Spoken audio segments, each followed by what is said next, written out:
ನಮಸ್ಕಾರ ಗೆಳೆಯರೆ, ನಿಮಗೆ ಆ ಕಾಲ ನೆನಪಿದೆಯಾ? ಯಾವಾಗ ಭಾರತವನ್ನು ಪ್ರಪಂಚದ ಅತಿ ದೊಡ್ಡ ಶಸ್ತ್ರಾಸ್ತ್ರ ಖರೀದಿಸುವ ಅಂದರೆ ಇಂಪೋರ್ಟ್ ಮಾಡುವ ದೇಶಗಳ ಪಟ್ಟಿಯಲ್ಲಿ ಮೊದಲ ಸ್ಥಾನದಲ್ಲಿ ಎಣಿಸಲಾಗ್ತಾ ಇತ್ತು. ನಾವು ರಷ್ಯಾ, ಅಮೆರಿಕ ಮತ್ತು ಫ್ರಾನ್ಸ್ ಕಡೆಗೆ ನೋಡ್ತಾ ಇದ್ವಿ. ಅಲ್ಲಿಂದ ಫೈಟರ್ ಜೆಟ್ಗಳು, ಕ್ಷಿಪಣಿಗಳು ಅಥವಾ ಸಬ್ಮರೀನ್ಗಳು ಯಾವಾಗ ಬರುತ್ತಪ್ಪ ಅಂತ ಕಾಯ್ತಾ ಇದ್ವಿ. ದಶಕಗಳ ಕಾಲ ನಮ್ಮ ಗುರುತು ಕೇವಲ ಒಬ್ಬ ಗ್ರಾಹಕನಾಗಿ ಮಾತ್ರ ಇತ್ತು. ಆದರೆ ಇವತ್ತಿಗೆ ಈ ಕಥೆ ಸಂಪೂರ್ಣವಾಗಿ ಬದಲಾಗಿದೆ. ಯಾಕಂದ್ರೆ ಇವತ್ತಿಗೆ ಭಾರತ ಕೇವಲ ಶಸ್ತ್ರಾಸ್ತ್ರಗಳನ್ನು ಖರೀದಿಸುತ್ತಿಲ್ಲ, ಬದಲಾಗಿ ಇಡೀ ಜಗತ್ತಿಗೆ ಮೇಕ್ ಇನ್ ಇಂಡಿಯಾ ಶಸ್ತ್ರಾಸ್ತ್ರಗಳ ತಾಕತ್ತನ್ನ ತೋರಿಸುತ್ತಿದೆ. ಹಾಗೂ ಇತ್ತೀಚೆಗೆ ರಕ್ಷಣಾ ಸಚಿವ ರಾಜನಾಥ್ ಸಿಂಗ್ ಅವರು ಹಂಚಿಕೊಂಡಿರುವ ಈ ಅಂಕಿಅಂಶಗಳು ಯಾವುದೇ ಐತಿಹಾಸಿಕ ವಿಜಯಕ್ಕಿಂತ ಕಡಿಮೆ ಏನಿಲ್ಲ. 2025-26 ಆರ್ಥಿಕ ವರ್ಷದಲ್ಲಿ ಭಾರತದ ರಕ್ಷಣಾ ರಫ್ತು ಬರೋಬ್ಬರಿ 38,424 ಕೋಟಿಗಳ ದಾಖಲೆಯ ಮಟ್ಟವನ್ನ ತಲುಪಿದೆ. ಸೊ ಇವತ್ತಿನ ಈ ವಿಡಿಯೋದಲ್ಲಿ ನಾವು ಇದೇ ವಿಷಯದ ಬಗ್ಗೆ ಡಿಟೇಲ್ ಆಗಿ ಮಾತನಾಡಲಿದ್ದೇವೆ. ಅದಕ್ಕಾಗಿ ಇಂಟ್ರೆಸ್ಟಿಂಗ್ ಮಾಹಿತಿಯನ್ನು ಕೊನೆವರೆಗೂ ನೋಡಿ ಹಾಗೂ ಲೈಕ್ ಮಾಡುತ್ತಾ ಕಮೆಂಟಲ್ಲಿ ಜೈನ್ ಅಂತ ಬರೆಯೋದನ್ನು ಮರೆಯದಿರಿ. ಸೊ ಗೆಳೆಯರೆ, ಕಳೆದ ವರ್ಷ ಅಂದರೆ 2024-25 ಅಂಕಿಅಂಶಗಳನ್ನು ನೋಡಿದರೆ ಅಲ್ಲಿಂದ ಇಲ್ಲಿಯವರೆಗಿನ ಪ್ರಯಾಣವು ನಮಗೆ ರಾಕೆಟ್ ವೇಗದಂತೆ ಕಾಣ್ತಾ ಇದೆ. ಫೈನಾನ್ಷಿಯಲ್ ಇಯರ್ 2024-25ರಲ್ಲಿ 23,622 ಕೋಟಿ ಹಾಗೂ ಫೈನಾನ್ಷಿಯಲ್ ಇಯರ್ 2025-26ರಲ್ಲಿ 38,424 ಕೋಟಿ, ಅಂದರೆ ನಿವ್ವಳ ಹೆಚ್ಚಳ 14,802 ಕೋಟಿ. ಅಂದರೆ ಗೆಳೆಯರೆ 62.66% ಬೃಹತ್ ಪ್ರಮಾಣದ ಏರಿಕೆ. ಹಾಗೂ ಈ ಬೆಳವಣಿಗೆಯನ್ನ ಜಾಗತಿಕ ಮಟ್ಟದಲ್ಲಿ ಬಹಳ ದೊಡ್ಡ ಸಾಧನೆ ಅಂತ ಪರಿಗಣಿಸಲಾಗ್ತಾ ಇದೆ. ಯಾಕಂದ್ರೆ ಯಾವುದೇ ದೇಶಕ್ಕೆ ಒಂದೇ ವರ್ಷದಲ್ಲಿ ತನ್ನ ರಕ್ಷಣಾ ರಫ್ತನ್ನ 60%ಗಿಂತ ಹೆಚ್ಚು ಹೆಚ್ಚಿಸುವುದು ಬಹುತೇಕ ಅಸಾಧ್ಯನೇ. ಹಾಗೂ ಕಳೆದ 5 ವರ್ಷಗಳ ಬಗ್ಗೆ ಹೇಳುವುದಾದರೆ ಭಾರತದ ಡಿಫೆನ್ಸ್ ಎಕ್ಸ್ಪೋರ್ಟ್ಸ್ ಸುಮಾರು 3 ಪಟ್ಟು ಹೆಚ್ಚಾಗಿದೆ. ಹಾಗೂ ಇದು ಕೇವಲ ಒಂದು ನಂಬರ್ ಅಲ್ಲ, ಇದು ಭಾರತದ ಇಂಜಿನಿಯರಿಂಗ್ ಮತ್ತು ಸ್ವದೇಶಿ ತಂತ್ರಜ್ಞಾನದ ಮೇಲೆ ಪ್ರಪಂಚಕ್ಕಿರುವ ನಂಬಿಕೆಯ ಸರ್ಟಿಫಿಕೇಟ್. ಸೊ ಈ ವರ್ಷದ ಅತಿ ದೊಡ್ಡ ಸುದ್ದಿ ಅಂದರೆ ನಮ್ಮ ಸರ್ಕಾರಿ ರಕ್ಷಣಾ ಕಂಪನಿಗಳಾದ HAL ಅಂದರೆ Hindustan aeronautics limited, Bharat electronics limited BEL ಮತ್ತು ಮಜ್ಗಾವ್ ಡಾಕ್ನ ಅತ್ಯುತ್ತಮ ಕಾರ್ಯಕ್ಷಮತೆ. ಇವುಗಳ ರಫ್ತಿನಲ್ಲಿ 151% ಭಾರಿ ಜಿಗಿತ ಕಂಡು ಬಂದಿದೆ. ಹಾಗೂ ನೀವು ಕೂಡ ಈ ಅಂಕಿಅಂಶಗಳನ್ನು ನೋಡಬಹುದು. ಕಳೆದ ವರ್ಷ ಇದು 8,389 ಕೋಟಿ ಇದ್ರೆ ಈ ವರ್ಷ 21,071 ಕೋಟಿ ತಲುಪಿದೆ. ಅಂದ್ರೆ ಇದು ಒಟ್ಟು ರಫ್ತಿನ 54.84% ರಷ್ಟಿದೆ. ಹಾಗೆಯೇ ಅದೇ ರೀತಿ Tata advanced systems, LNT, Bharat forge ನಂತಹ ನಮ್ಮ ಖಾಸಗಿ ಕಂಪನಿಗಳು ಕೂಡ ತಮ್ಮ ಪ್ರಾಬಲ್ಯವನ್ನ ಕಾಯ್ದುಕೊಂಡಿವೆ. ಅವರು 17,353 ಕೋಟಿಯಷ್ಟು ಕೊಡುಗೆಯನ್ನು ನೀಡಿದ್ದಾರೆ. ಅಂದ್ರೆ ಒಟ್ಟು ರಫ್ತಿನ ಸುಮಾರು 45.16%. ಖಾಸಗಿ ವಲಯದಲ್ಲಿ ಕೂಡ ಕಳೆದ ವರ್ಷಕ್ಕೆ ಹೋಲಿಸಿದ್ರೆ 14% ಮುನ್ನಡೆ ಕಂಡು ಬಂದಿದೆ. ಸೊ ಇದರ ಅರ್ಥ ಬಹಳ ಸ್ಪಷ್ಟವಾಗಿದೆ, ಭಾರತದ ಡಿಫೆನ್ಸ್ ಇಕೋಸಿಸ್ಟಮ್ ಈಗ ಒಂದು ಬ್ಯಾಲೆನ್ಸ್ಡ್ ಎಂಜಿನ್ ಅಂತೆ ಕೆಲಸ ಮಾಡ್ತಾ ಇದೆ. ಗೆಳೆಯರೆ, ಎಲ್ಲಿ ದೊಡ್ಡ ಸರ್ಕಾರಿ ಕಂಪನಿಗಳು ದೊಡ್ಡ ಶಸ್ತ್ರಾಸ್ತ್ರಗಳನ್ನ ಮಾರಾಟ ಮಾಡುತ್ತಿವೆಯೋ ಅಲ್ಲಿ ಖಾಸಗಿ ಕಂಪನಿಗಳು ಕೂಡ ಈ ರೇಸ್ನಲ್ಲಿ ಜೊತೆಯಾಗಿ ಹೆಜ್ಜೆ ಹಾಕ್ತಾ ಇವೆ. ಇವತ್ತಿಗೆ ಭಾರತವು 80ಕ್ಕೂ ಹೆಚ್ಚು ದೇಶಗಳಿಗೆ ಡಿಫೆನ್ಸ್ ಇಕ್ವಿಪ್ಮೆಂಟ್ಗಳನ್ನು ರಫ್ತು ಮಾಡ್ತಾ ಇದೆ. ಹಾಗೂ ಇದರಲ್ಲಿ ಸಣ್ಣ ದೇಶಗಳಿಂದ ಹಿಡಿದು ಅಭಿವೃದ್ಧಿ ಹೊಂದಿದ ದೊಡ್ಡ ದೇಶಗಳು ಕೂಡ ಸೇರಿವೆ. ಹಾಗೂ ನಮ್ಮ ಎಕ್ಸ್ಪೋರ್ಟ್ ಲಿಸ್ಟ್ ನಲ್ಲಿರುವ ಟಾಪ್ ಶಸ್ತ್ರಾಸ್ತ್ರಗಳು ಯಾವ್ಯಾವು ಅನ್ನೋದರ ಬಗ್ಗೆ ಹೇಳುವುದಾದ್ರೆ, ಮೊದಲನೇದಾಗಿ ಬ್ರಹ್ಮೋಸ್ ಮಿಸೈಲ್. ಗೆಳೆಯರೆ, ಫಿಲಿಪೀನ್ಸ್ ನಂತ ದೇಶಗಳೊಂದಿಗೆ ಮಾಡಿಕೊಂಡ ಒಪ್ಪಂದ ಭಾರತವನ್ನ ದೂರಗಾಮಿ ಕ್ಷಿಪಣಿಗಳ ಕ್ಲಬ್ನಲ್ಲಿ ನಿಲ್ಲಿಸಿದೆ. ಎರಡನೇದಾಗಿ ಆಕಾಶ್ ಡಿಫೆನ್ಸ್ ಸಿಸ್ಟಮ್. ಗೆಳೆಯರೆ, ಇದಕ್ಕಾಗಿ ಮಧ್ಯಪ್ರಾಚ್ಯ ಮತ್ತು ಆಫ್ರಿಕಾದ ಹಲವು ದೇಶಗಳು ಕೂಡ ಆಸಕ್ತಿಯನ್ನ ತೋರಿಸುತ್ತಿವೆ. ಮೂರನೇದಾಗಿ ಪಿನಾಕ ರಾಕೆಟ್ ಲಾಂಚರ್. ಅನೇಕ ದೇಶಗಳು ಈ ಶಕ್ತಿಶಾಲಿ ಶಸ್ತ್ರಾಸ್ತ್ರವನ್ನು ಕೊಳ್ಳುವುದಕ್ಕಾಗಿ ಆಸಕ್ತಿ ತೋರಿಸುತ್ತಿವೆ.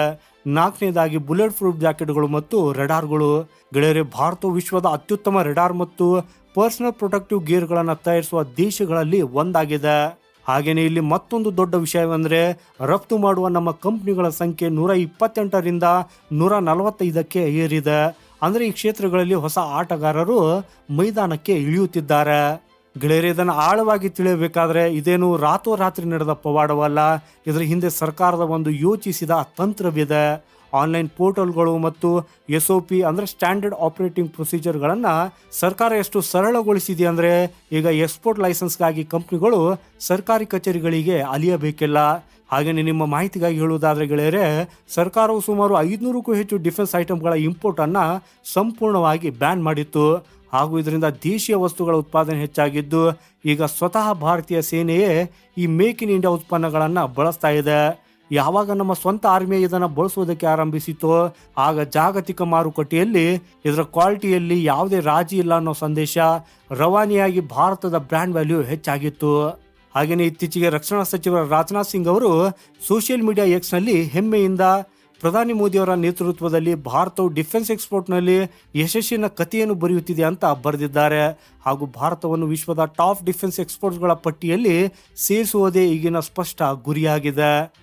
ಹಾಗೆಯೇ ಗೆಳೆಯರೆ, ಇದರ ಜೊತೆಗೆ ಇನ್ನೊಂದು ಹೆಮ್ಮೆಯ ವಿಚಾರವೆಂದರೆ ಡಿಫೆನ್ಸ್ ಕ್ಷೇತ್ರದಲ್ಲಿ ಕೇವಲ ಟಾಟಾ, LNT ಅಥವಾ HAL ಅಂತಹ ದೊಡ್ಡ ಕಂಪ್ನಿಗಳು ಅಷ್ಟೇ ಅಲ್ಲ, ನಮ್ಮ ಯುವ ಇಂಜಿನಿಯರ್ಗಳು ಕಟ್ಟಿದ ಸಣ್ಣ ಸಣ್ಣ ಸ್ಟಾರ್ಟ್ಅಪ್ ಕಂಪ್ನಿಗಳು ಕೂಡ ಇವತ್ತಿಗೆ ಅದ್ಭುತ ಸಾಧನೆ ಮಾಡುತ್ತಿವೆ. ಆಧುನಿಕ ಯುದ್ಧದಲ್ಲಿ ಡ್ರೋನ್ಗಳ ಪಾತ್ರ ಎಷ್ಟು ದೊಡ್ಡದು ಅನ್ನೋದು ನಿಮಗೆ ಗೊತ್ತೇ ಇದೆ. ಇವತ್ತಿಗೆ ಡ್ರೋನ್ ತಂತ್ರಜ್ಞಾನ, ಆರ್ಟಿಫಿಷಿಯಲ್ ಇಂಟೆಲಿಜೆನ್ಸ್ ಆಧಾರಿತ ಸೆನ್ಸಾರ್ಸ್ಗಳು ಮತ್ತು ಸೈಬರ್ ಸೆಕ್ಯುರಿಟಿ ವಿಭಾಗದಲ್ಲಿ ಭಾರತೀಯ ಸ್ಟಾರ್ಟ್ಅಪ್ಗಳು ಜಗತ್ತಿನ ಗಮನ ಸೆಳೆಯುತ್ತಿವೆ. ಸರ್ಕಾರದ ಐಡೆಕ್ಸ್ ಅಂದರೆ ಇನ್ನೋವೇಷನ್ಸ್ ಫಾರ್ ಡಿಫೆನ್ಸ್ ಎಕ್ಸಲೆನ್ಸ್ ಅನ್ನೋ ಅದ್ಭುತ ಯೋಜನೆಯಿಂದಾಗಿ ಸಣ್ಣ ಸಣ್ಣ ಕಂಪ್ನಿಗಳಿಗೂ ತಮ್ಮ ಟ್ಯಾಲೆಂಟನ್ನು ತೋರಿಸುವುದಕ್ಕಾಗಿ ಡಿಫೆನ್ಸ್ ಕ್ಷೇತ್ರದಲ್ಲಿ ಅವಕಾಶ ಸಿಗ್ತಾ ಇದೆ. ಹಾಗೂ ಇದು ಕೇವಲ ಆರಂಭವಷ್ಟೇ. 38,000 ಕೋಟಿಯ ಈ ಮೈಲಿಗಲ್ಲನ್ನು ದಾಟಿರುವ ಸರ್ಕಾರದ ಮುಂದಿನ ಗುರಿ ಬರೋಬ್ಬರಿ 50,000 ಕೋಟಿಯ ರಫ್ತು ಮಾಡುವುದು.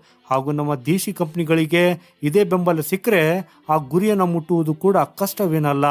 ಆದರೆ ಗೆಳೆಯರೆ, ಇಲ್ಲಿ ನಾವು ಈ ಹಾದಿ ಅಷ್ಟು ಸುಲಭವಲ್ಲ ಅನ್ನೋದನ್ನು ಅರ್ಥ ಮಾಡಿಕೊಳ್ಳಲೇಬೇಕು. ಯಾಕಂದರೆ ಜಾಗತಿಕ ಶಸ್ತ್ರಾಸ್ತ್ರ ಮಾರುಕಟ್ಟೆಯಲ್ಲಿ ದಶಕಗಳಿಂದ ಅಮೆರಿಕ, ರಷ್ಯಾ, ಫ್ರಾನ್ಸ್ ಮತ್ತು ಚೀನಾದ ಏಕಸ್ವಾಮ್ಯವಿದೆ. ಅವರ ಹತ್ತಿರ ದೊಡ್ಡ ಬಜೆಟ್ ಮತ್ತು ಹಳೆಯ ವಿಶ್ವಾಸಾರ್ಹತೆ ಇದೆ. ಅದಕ್ಕಾಗಿ ಭಾರತದ ಮುಂದೆಯೂ ಹಲವು ಸವಾಲುಗಳಿವೆ. ನಾವು ಈಗಲೂ ರಷ್ಯಾ ಮತ್ತು ಅಮೆರಿಕಾದಿಂದ ದೊಡ್ಡ ಶಸ್ತ್ರಾಸ್ತ್ರಗಳನ್ನು ಖರೀದಿಸುತ್ತಿದ್ದೇವೆ. ಫಾರ್ ಎಕ್ಸಾಂಪಲ್ ಫೈಟರ್ ಜೆಟ್ಗಳು, ಏರ್ ಡಿಫೆನ್ಸ್ ಸಿಸ್ಟಮ್ಗಳು. ಹಾಗೂ ಇಲ್ಲಿ ನಾವು ಇನ್ನೂ ವೇಗವಾಗಿ ಕೆಲಸ ಮಾಡಬೇಕಿದೆ. ಎರಡನೇದಾಗಿ ರಿಸರ್ಚ್ ಆ್ಯಂಡ್ ಡೆವಲಪ್ಮೆಂಟ್, R&D. ನಾವು ಕೇವಲ ಬೇರೆಯವರ ಡಿಸೈನ್ನ ಮೇಲೆ ಕೆಲಸ ಮಾಡಬಾರ್ದು, ನಮ್ಮದೇ ಆದ ಸ್ವಂತ IP ಮಾಡೆಲನ್ನು ರಚಿಸಬೇಕು. ಮೂರನೇದಾಗಿ ಸಪ್ಲೈ ಚೈನ್. ಗೆಳೆಯರೆ, ಯುದ್ಧ ಅಥವಾ ಉದ್ವಿಗ್ನತೆಯ ಸಂದರ್ಭದಲ್ಲಿ ಕಚ್ಚಾ ವಸ್ತುಗಳು ಮತ್ತು ಸೆಮಿಕಂಡಕ್ಟರ್ಗಳಿಗಾಗಿ ಇತರರ ಮೇಲಿನ ಅವಲಂಬನೆಯನ್ನು ನಾವು ಕಡಿಮೆ ಮಾಡಲೇಬೇಕು. ಹಾಗೆ ಕೊನೆಯದಾಗಿ ಕಾಂಪಿಟೇಟಿವ್ ಪ್ರೈಸಿಂಗ್. ಚೀನಾದಂತಹ ದೇಶಗಳು ಅಗ್ಗದ ಅಸ್ತ್ರಗಳನ್ನು ಮಾರಾಟ ಮಾಡಿ ಮಾರುಕಟ್ಟೆಯನ್ನು ಹಾಳು ಮಾಡುತ್ತವೆ. ಆದ್ದರಿಂದ ನಾವು ಕ್ವಾಲಿಟಿ ಮತ್ತು ಬೆಲೆಯ ನಡುವೆ ಸರಿಯಾದ ಸಮತೋಲನವನ್ನು ಕಾಯ್ದುಕೊಳ್ಳಬೇಕು. ಹಾಗೂ ಈ ದಿಗ್ಗಜ ದೇಶಗಳೊಂದಿಗೆ ಸ್ಪರ್ಧಿಸುವುದಕ್ಕಾಗಿ ನಾವು ಇನ್ನಷ್ಟು ಚುರುಕುತನವನ್ನು ತೋರಿಸಬೇಕಾಗಿದೆ. ಕೊನೆಯದಾಗಿ ಹೇಳಬೇಕಂದ್ರೆ 38,424 ಕೋಟಿಗಳ ಈ ಅಂಕಿಅಂಶವು ಕೇವಲ ಒಂದು ಆರ್ಥಿಕ ಸಾಧನೆ ಅಲ್ಲ, ಬದಲಾಗಿ ಇದು ಭಾರತದ ಸ್ವಾಭಿಮಾನದ ಕತೆ. ಇದು ಮೇಕ್ ಇನ್ ಇಂಡಿಯಾದ ಬಗ್ಗೆ ಭಾರತ ಸರ್ಕಾರ ಎಷ್ಟು ಗಂಭೀರವಾಗಿದೆ ಅನ್ನೋದನ್ನು ತೋರಿಸುತ್ತದೆ. ಗೆಳೆಯರೆ, ಭಾರತದ ಗುರಿ ಈಗ ಸ್ಪಷ್ಟವಾಗಿದೆ. ಅದು ಏನಂದರೆ, ಇನ್ನು ಮುಂದೆ ಶಸ್ತ್ರಾಸ್ತ್ರಗಳನ್ನು ಖರೀದಿಸುವುದಲ್ಲ, ಶಸ್ತ್ರಾಸ್ತ್ರಗಳನ್ನು ಇತರೆ ದೇಶಗಳಿಗೆ ಮಾರಾಟ ಮಾಡುವುದು. ಹಾಗೂ ನಾವು ಇದೇ 62% ವೇಗದಲ್ಲಿ ಬೆಳೆಯುತ್ತಾ ಹೋದರೆ ಜಗತ್ತಿನ ಅತ್ಯಂತ ಆಧುನಿಕ ಶಸ್ತ್ರಾಸ್ತ್ರಗಳನ್ನು ಮಾರಾಟ ಮಾಡುವ ದೇಶಗಳ ರೇಸ್ನಲ್ಲಿ ನಾವು ಕೂಡ ಮುಂಚೂಣಿಯಲ್ಲಿರುವ ದಿನ ದೂರವಿಲ್ಲ. ಸೊ ಗೆಳೆಯರಿ, ಬ್ರೋ ಸಾಧನೆಯ ಬಗ್ಗೆ ನಿಮ್ಮ ಅಭಿಪ್ರಾಯವೇನು? ಈ ಜಿಗಿತವನ್ನು ನೀವು ಹೇಗೆ ನೋಡ್ತೀರಿ? ನಿಮ್ಮ ಅನಿಸಿಕೆ, ಅಭಿಪ್ರಾಯಗಳನ್ನು ಕಮೆಂಟ್ ಬಾಕ್ಸ್ನಲ್ಲಿ ಖಂಡಿತ ನಮಗೆ ಬರೆದು ತಿಳಿಸಿ. ಈ ಮಾಹಿತಿ ನಿಮಗೆ ಇಷ್ಟವಾದರೆ ವಿಡಿಯೋನ ಲೈಕ್ ಮಾಡುತ್ತಾ ಚಾನೆಲ್ ಸಬ್ಸ್ಕ್ರೈಬ್ ಮಾಡುವುದನ್ನು ಮರೆಯದಿರಿ. ಸಿಗೋಣ ಮುಂದಿನ ಮತ್ತೊಂದು ಇಂಟ್ರೆಸ್ಟಿಂಗ್ ಮಾಹಿತಿಯೊಂದಿಗೆ. ವಂದೇ ಮಾತರಂ. ಭಾರತ್ ಮಾತಾ ಕಿ ಜೈ.